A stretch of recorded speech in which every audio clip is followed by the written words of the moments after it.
To my channel. আমি প্রিয়াঙ্কা, আমি চলে এসেছি আজ তোমাদের সামনে আরেকটা নতুন সুন্দর রান্নার ব্লগ নিয়ে। আর বাইরে আজকে সারা দিন সকাল থেকে শুরু হয়েছে বৃষ্টি পড়া। আকাশের মনটা কেন যে এত ভার সেটাই তো বুঝে উঠতে পারছি না। সে যাই হোক, রান্না বান্না খাওয়া দাওয়া এটা তো আমাদের করতেই হবে। তা সেই জন্য রান্নাঘরে আসার পর প্রথমে আমি এখানে পাঁঠার মাংসটা ফ্রিজ থেকে বার করে 2-3 বার ভালো করে জল পাল্টে পাল্টে ধুয়ে নিয়েছি। আর আজকে আমি যে রেসিপিটা আমি তোমাদের সঙ্গে শেয়ার করব সেটা হচ্ছে মাটন মশলা। তা মাটন মশলা কারি বানানোর জন্য আমার হাতের কাছে ছিল পাঁঠার মাংস, তাই আমি পাঁঠার মাংস নিয়েছি। তোমাদের কাছাকাছি যদি পাঁঠার মাংস পাও তাহলে ভালো, না হলে কোনো অসুবিধা নেই। এটা খাসির মাংস দিয়েও কিন্তু খুব ভালো রান্নাটা করা যায় বা খেতেও খুব ভালো সুস্বাদু হয়। তাহলে চলো দেখতে থাকো। প্রথমে আমি যেটা তোমাদের বললাম যে পাঁঠার মাংসটা নিয়েছি, এটা কিন্তু ম্যারিনেট করার কোনো দরকার নেই, এটা আমি সাইডে রেখে দিচ্ছি। এবার আমাকে করতে হবে একটা মশলা। তা মশলা করার জন্য এরকম আমি একটা মিক্সার গ্রাইন্ডার নিয়ে নিয়েছি। এবার আমি এখানে কয়েক টুকরো আদা আর একটা ছোট পেঁয়াজের অর্ধেক দেখতে পাচ্ছ নিয়েছি। এটা আমি মিক্সার জারে এখন পেস্ট করে নেব। আর এর সাথে আমি নেব এখানে 10-15 বেশি হবে, 10-15 কোয়ার বেশি আমি রসুন নিয়েছি। এখানে এই রসুন, আদা, পেঁয়াজ আর কাঁচা লঙ্কা একসাথে একটা মিহি পেস্ট বানিয়ে নেব। এখানে আমি 4-5টা মতন কাঁচা লঙ্কা নিয়েছি, এটাও আমি দিয়ে দেবো। চলো এবার একটা পেস্ট করে নিয়ে আসছি। দেখুন একটা খুব সুন্দর স্মুথ পেস্ট বানিয়ে এনেছি। এবার চলুন মূল রান্নায় ফেরা যাক। আজকে কিন্তু আমি রান্নাটা করব হাঁড়িতে, তাই তার জন্য আমি গ্যাস জ্বালিয়ে হাঁড়িটা বসিয়ে দিয়েছি। এই রান্নাটা কিন্তু হাঁড়িতে করলেই বেশি ভালো টেস্ট হবে, আর হাঁড়িতে করাটাই দরকার এই রান্নাটা। তাহলে চলো দেখতে থাকো। হাঁড়িটা গরম হয়ে গেছে, এবার দিয়ে দেবো আমি সর্ষের তেল। এখানে পরিমাণ মতন দিয়ে দিলাম সর্ষের তেল। দেখুন তেল গরম হয়ে গেছে। এবার আমি দিয়ে দেবো এখানে 2টো তেজপাতা, 2টো শুকনো লঙ্কা, জিরে, বড় এলাচ, লবঙ্গ, দারচিনি আর ছোটো এলাচ। আমি এবার দিয়ে দেবো এই গোটা গরম মশলাগুলো। গোটা গরম মশলাটা থেকে খুব সুন্দর একটা গন্ধ বেরিয়েছে। এবার আমি কুচিয়ে রাখা পেঁয়াজগুলো দিয়ে দেবো। পেঁয়াজটা এবার ভালো করে একটু নাড়াচাড়া করে নেব। মানে খুব বেশি ভাজা ভাজা করব না, কিন্তু একটু রঙটা পাল্টানো অবধি ওয়েট করব। বেশি কিন্তু ফ্রাই করব না। এই পর্যায়েতে আমি দিয়ে দেবো এবার এই মটনের পিসগুলো, মানে আমার কাছে যে রয়েছে পাঁঠার মাংসটা সেটা আমি দিয়ে দেবো। এই সময় কিন্তু আমি মাংসতে এখন কিচ্ছু অ্যাড করব না। 5 মিনিট আমি এখন এইভাবে নাড়াচাড়া করে একটু ভেজে নেব। শুধু এর মধ্যে আমি অ্যাড করব সেটা হচ্ছে লবণটা। লবণটা অ্যাড করছি কারণ পেঁয়াজটাও নরম হবে আর মাংসটাও খুব সুন্দর একটা কালার আসবে। এই পর্যায়ে আমি দিয়ে দিচ্ছি আলু। এই মাংস রান্নাটায় আলু কিন্তু ব্যবহার না করলেই ভালো হয়, কিন্তু আমার বাড়ির সদস্যরা আলু না খেলে তাদের হবে না। হাঁড়িতে ঢাকা দিয়ে দিয়ে সমানে রান্নাটা করতে হবে। কতটা জল বেরিয়েছে দেখেছেন? এবার আমি সমস্ত ড্রাই মশলাগুলো দেব, যেটা আমাদের রেগুলার বাড়িতে থাকে, তাই ভাবারও কিছু নেই আর চিন্তা করার মতনও কিছু নেই। দিয়ে দেবো হলুদ গুঁড়ো। এবার দিয়ে দিব ধনে গুঁড়ো,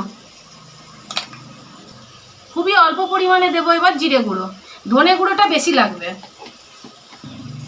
দিচ্ছি লঙ্কার গুঁড়ো। কালারটা সুন্দর আসার জন্য অবশ্যই দিতে হবে কাশ্মীরি রেড চিলি পাউডার। খুব ভালো করে এবার কষতে হবে।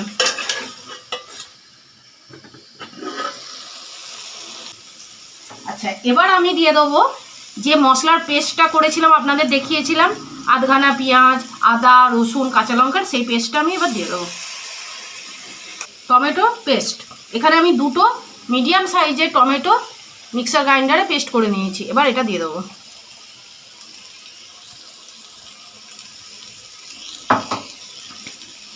দিয়ে দেবো স্বাদটা ব্যালেন্স করার জন্য খুব সামান্য পরিমাণে 2-4টে চিনির দানা।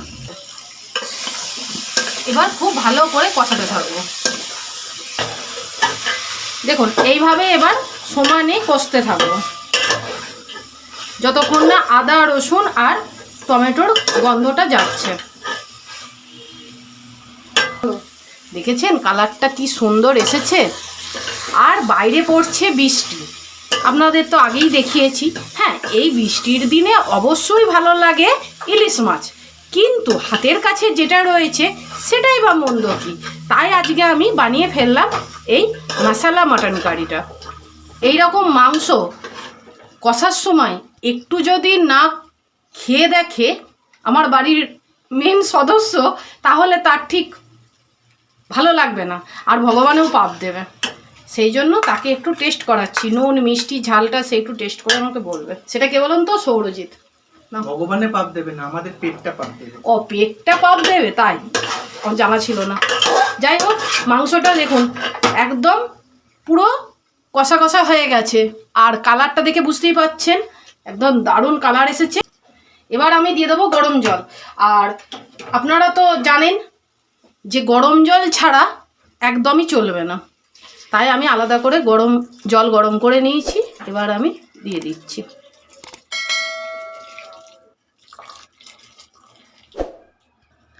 আচ্ছা, কারুর যদি সময় কমের ব্যাপার থাকে, যে তাড়াতাড়ি করতে হবে মাংসটা, তাহলে তারা এই পর্যায়ে প্রেসারে দিয়ে 2টো সিটি দিয়ে নেবেন। আর না হলে হাঁড়িতে যারা করবেন এইভাবে, তাদের জন্য আরেকটা আমি টিপস দিচ্ছি। সেটা হচ্ছে এই পর্যায়ে যখন ঢাকা দেবেন হাঁড়িটা, তার আগে এইরকম জায়ফল নিয়ে নেবেন, সেটা একটুখানি এইরকম গ্রেটারের সাহায্যে একটু গ্রেট করে দিয়ে দেবেন। তাহলে দেখবেন মাংসটা তাড়াতাড়ি সেদ্ধও হয়ে যাচ্ছে আর দারুণ একটা ফ্লেভার বেরোচ্ছে, অপূর্ব সুন্দর, অপূর্ব। একবার বাড়িতে এইভাবে বানিয়ে দেখবেন, দারুণ খেতে লাগে। ভালো করে একটু নাড়াচাড়া করে নেবো আর গ্যাসের ফ্লেমটা কমিয়ে রেখে দেবো 40 মিনিটের জন্য। আর এই ঢাকা চাপা দিয়ে দিলাম। হাঁড়িতে যেহেতু হচ্ছে তাই 40 মিনিট পর আমি ফেরত আসছি। প্রায় 40 মিনিটের উপর হয়ে গেছে। এবার আমি ঢাকাটা খুলে একবার দেখে নিই। ওয়াও, কি সুন্দর কালারটা হয়েছে দেখুন, আর একদম পারফেক্ট সেদ্ধ হয়ে গেছে। আলুটা তো মোমের মতন গলে গেছে একদম। এই পর্যায়ে আমি নামানোর আগে দিয়ে দেবো চেরা কাঁচা লঙ্কা। আর আপনারা বাড়িতে এই নামানোর আগে একটু ধনেপাতা ছড়িয়ে দেবেন, তাহলে গন্ধটা আরও সুন্দর লাগবে। আর একদম রেডি হয়ে গেছে মাটন মশলা কারি। দেখুন খোলার সাথে সাথে কাঁচা লঙ্কার একটা সুন্দর ঘ্রাণ বেরোচ্ছে। আর এই দেখুন কি অপূর্ব সুন্দর সেদ্ধ হয়েছে।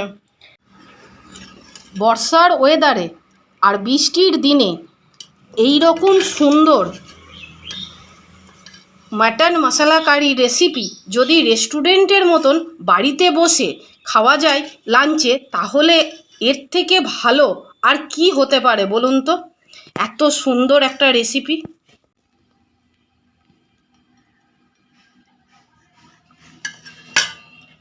দেখুন আজকের লাঞ্চের থালি একদম সিম্পল কিন্তু অসাধারণ লাঞ্চের থালি।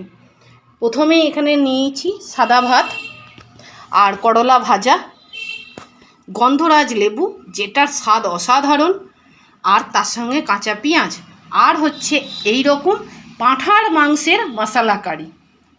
একদম অসাধারণ আজকের লাঞ্চের মেনুটা। আশা করি আপনাদেরও ভালো লেগেছে। যদি ভালো লেগে থাকে তাহলে প্লিজ ছেড়ে যাওয়ার আগে আমার চ্যানেলটাকে সাবস্ক্রাইব করার অনুরোধ রইল, আর একটা লাইক দেবেন। চ্যানেলটাকে সাবস্ক্রাইব করে আমার পাশে থাকবেন। আর রান্নার ভিডিওটা যেটা আপনাদের আমি দেখালাম সেটা প্লিজ আপনারা বাড়িতে একবার বানিয়ে খেয়ে দেখবেন, অসাধারণ লাগবে এর টেস্টটা।